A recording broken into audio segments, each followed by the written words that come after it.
araw mga technician, mga ka-DIY, mga ka-master. Meron po tayo ditong repair na window type aircon. So ang brand po nito ay Boston Bay. Ayan. So nabili na po natin ito sa magbabakal bote. So pagka-testing po natin ito, gumana naman ang kanyang pan. So ito po ang kanyang pan, kakalinis lang po natin. So winasingan muna natin overall kasi pwede natin itong pangbinta. So ang problema nito ay walang lamig. Gumagana naman ang compressor, pati ang fan gumagana naman ito. Pero wala itong hindi lumalamig dito sa evaporator. At wala ring init dito sa condenser. So dito sa evaporator wala ring lamig. So ngayon, lalagyan natin ito ng access valve para malik test po natin kung saan ang butas nito. So dito tayo maglagay ng access valve. Kasi isa lang dito yung niya, yung pwedeng lagyan ng input. So dito sa condenser, so mahirap dyan magkarga, hindi makapasok ang refrigerant. So dito tayo magbutas, tapos maglalagay tayo dito ng access valve. So ang kanyang nito, ang kanyang preyon ay pwede R32 ito at saka R14A. Yan, R14A. So dalawang preyon, pwedeng kung saan pwede, may available tayo. So yun ang pwede natin maikarga. Pwedeng R32, pwedeng R14A. Yan. So nasa lang man siguro to, 1/2 HP. Okay, so samahan nyo po ako. Atin po itong ayusin. So dito magbubutas po tayo. Katingin muna natin ito. Tulin muna natin dito. Ito gamit tayo ng cutter tube.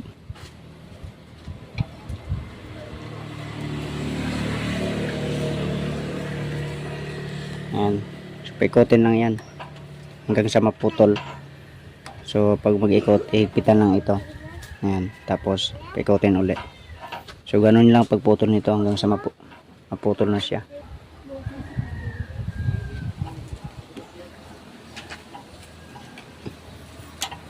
Ayan, so naputol na natin. So walang lumabas na freon or refrigerant.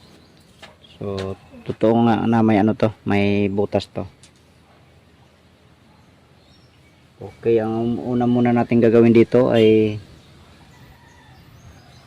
dito siguro tayo sa sa condenser.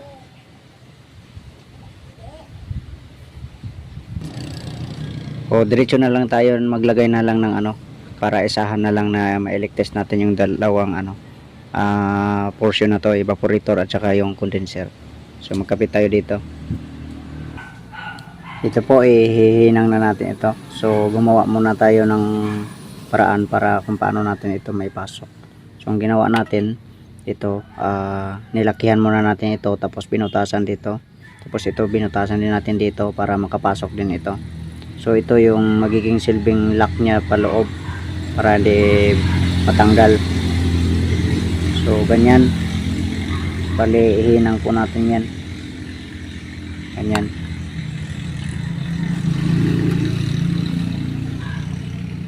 Ayan. Ayan. So hinang po natin yan. Ito na po, nahinang na natin. Ayan. So maganda naman yung pagka join natin. Okay, so karga na natin ito ng pressure para maligtas natin kung saan ang butas. Ito, naka-plaster na tayo. So bali buga po ito. So lalagyan natin ng hangin or pressure. Ayan. Okay, sige, saksak natin.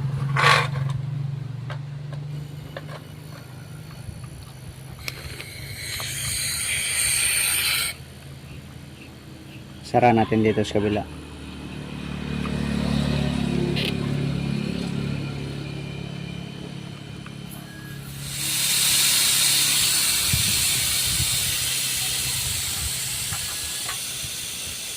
Ayun, may singaw na.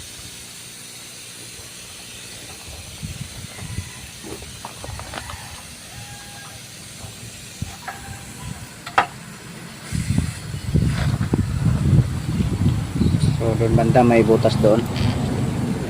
Doon banda sa ilalim.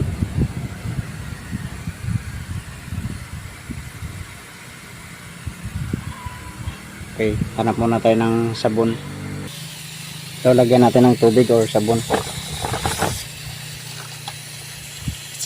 Ayan o. So dito banda.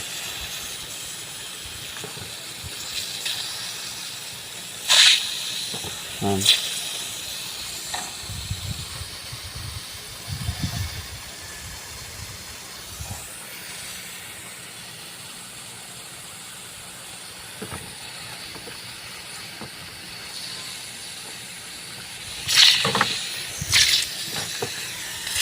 Ayan o.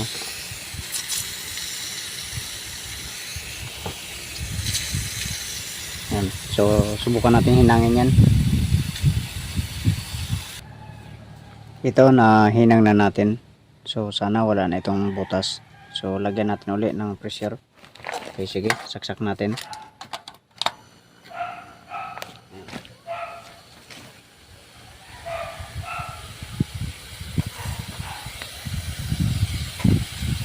So mayroon pa sa ilalim. Ayan, dito na naman oh.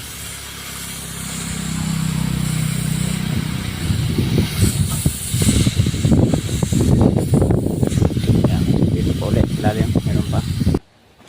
Ito na hinang na natin. Ayan, so mahirap pala hinangin pag ito ay sobrang nipis na. Ayan, so kinargahan natin ng 300 PSI. Ayan, sa 300 PSI po yan. So obserbaran natin ng mga 2 hours o 1 hour. So ito mga 2 oras na nating na obserbaran. So hindi naman siya bumaba, ibig sabihin wala na siyang butas. So habang naobserbaran natin, unti-unti nating kinabit yung mga ano niya, mga connection. Ayan, so takip na lang ang kulang at dito sa harap. So ngayon ay mag-vacuum na tayo. Bali tatanggalin natin itong ano, lagay natin dito sa kabila. Itong dilaw nating hose, kinabit natin dito sa higop. So ito yung buga, ito yung higop. Kaya higupin natin yung hangin, sipsipin natin yung hangin na galing dun sa loob. So dito, kabit natin dito. So ito gumagana naman ang ano natin, ang gauge. Ayan, kabit natin dito.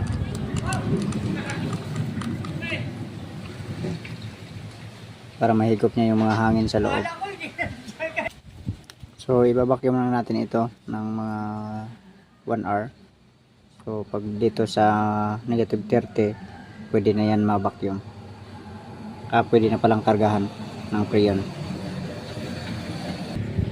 Okay, ayan. So nasa negative 30 na. So hindi man siya masyadong makaabot, pero yan lang ang pinakasagad niyan. So dito, kahit lagyan natin dito ng ano, ng bula. So ayan, konti na lang din.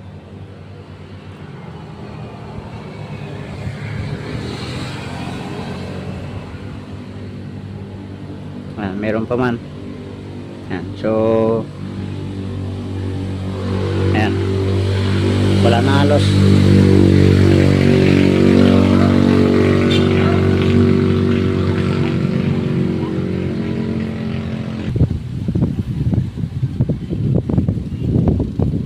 Ayan, so wala na halos na lumalabas.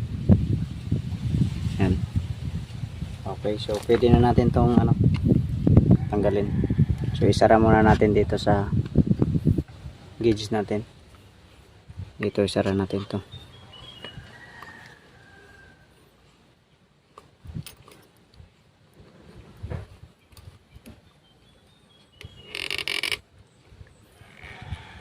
Ayan. Tapos tanggalin natin ito. Itong hose na to. Tanggalin natin. Tapos ilipat natin dito sa ating Freon. Ito nakabit na natin dito. So So buksan po natin ito.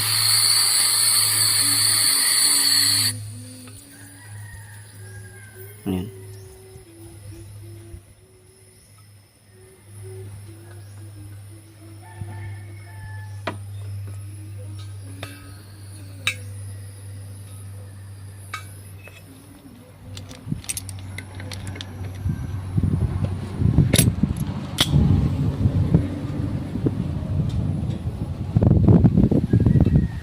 Tapos mag-parging tayo dito. So kahit dito na tayo mag-parging, pwede naman. So pwede na itong buksan dito. Yan. Yan. Tapos mag-initial charge tayo dito.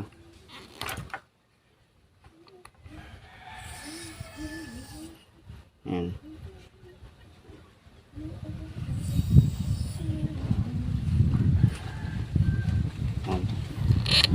Okay, tapos pantarin natin ang,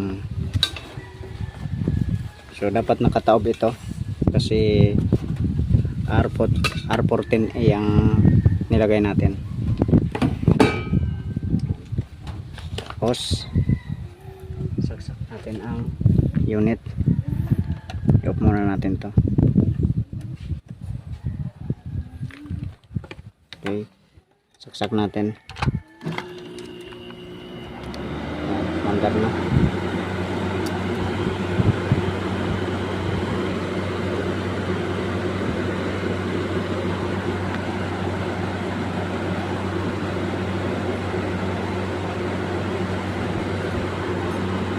So ito, bumaba na siya. So kargahan natin.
Konti na lang kasi ang laman nito,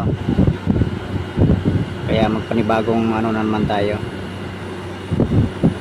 kabit butas ng tangke.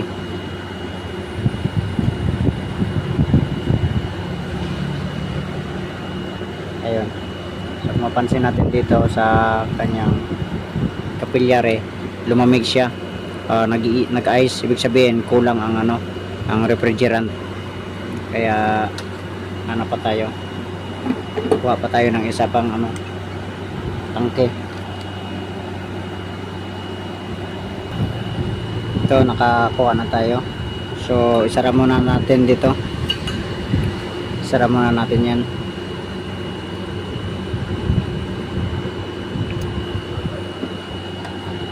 Kasi ito ubos na eh.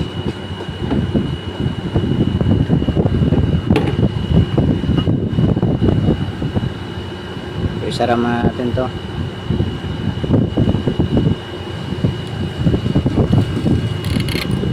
Ayan. Tapos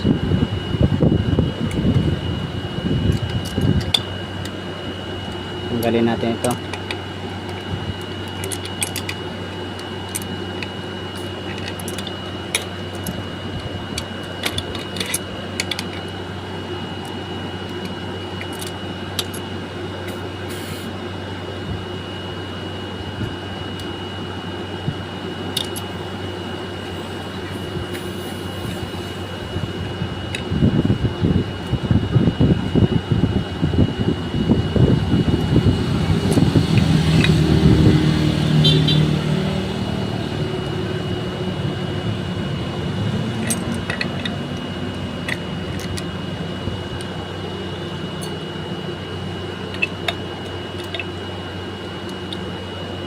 So tanggalin ko lang muna to. Ito tanggal na. So dito naman natin ikabit. Atin muna itong luwagan. Tapos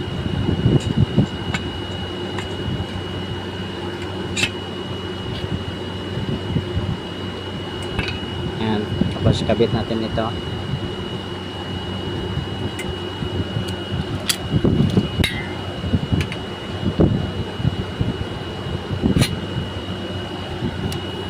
Bali ilalak lang ito.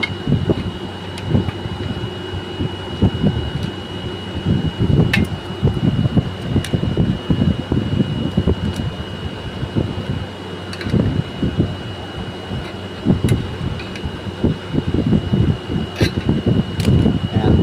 Tapos higpitan natin ito.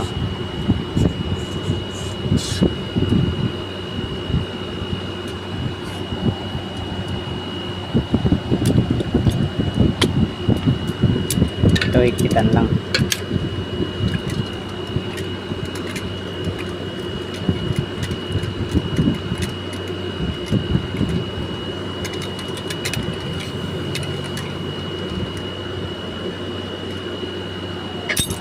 Ayan.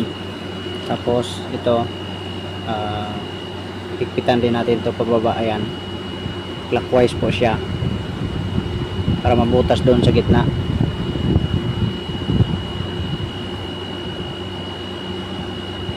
Ayan. Tapos kabit natin ito.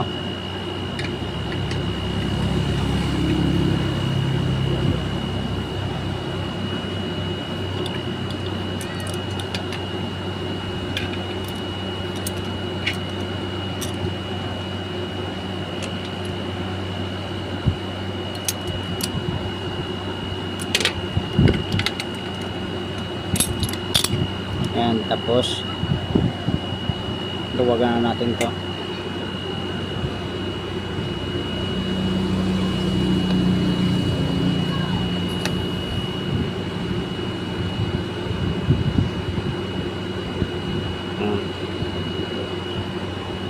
Tapos itaob lang natin.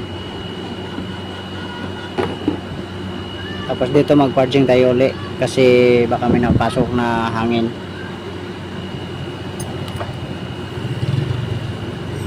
Ayan. Ayan. Okay na yan. Ayan. So magkarga ulit tayo. Ayan.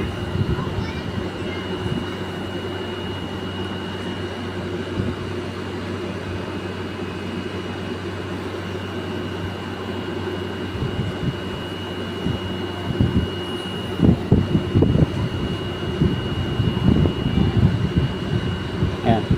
Nag-yelo na naman. Nag-ice dito.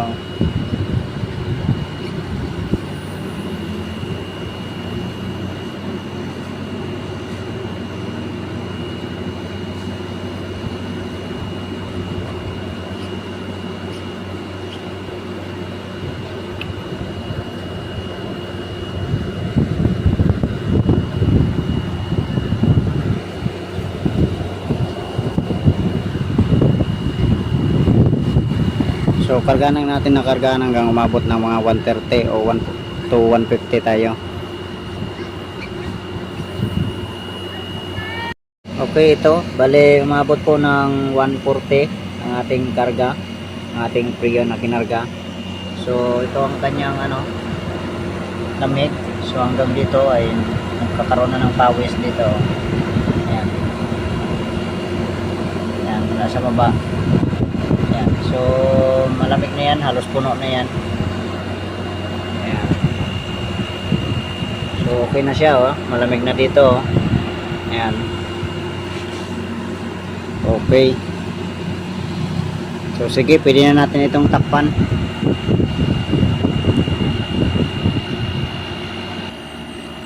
Bago nga pala natin takpan or ipatayin, so tanggalin muna natin dito para wala tayong masayang na na Prion.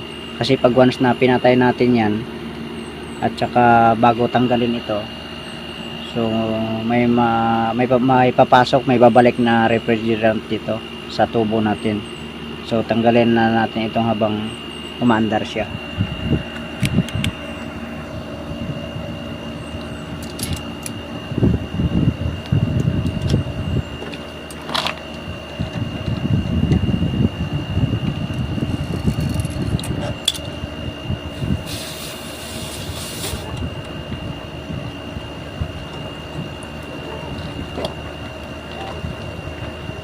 Tapos takpan na natin to.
Ayan. So pwede na yan. Pwede na yung patayin.